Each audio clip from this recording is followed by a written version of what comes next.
Cada vez que te digo lo que siento, tú siempre me respondes de este modo. Deja ver, si mañana puede ser lo que tú quieres, pero así van pasando las semanas, pasando sin lograr lo que yo quiero. Si tu Dios es mi Dios, ¿para qué son esos plazos traicioneros?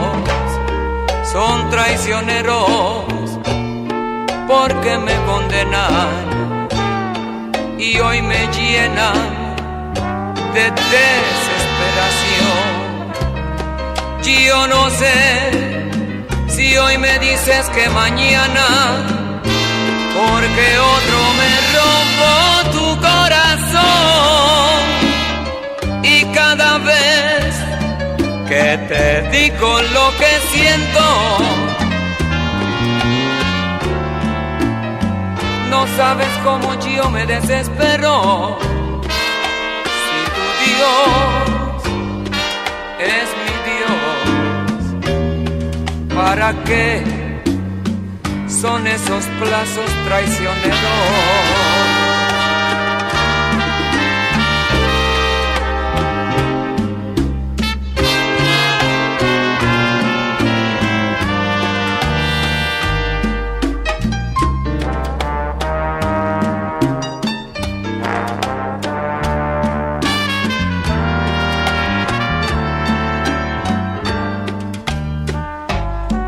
Son traicioneros porque me condenan y hoy me llenan de desesperación.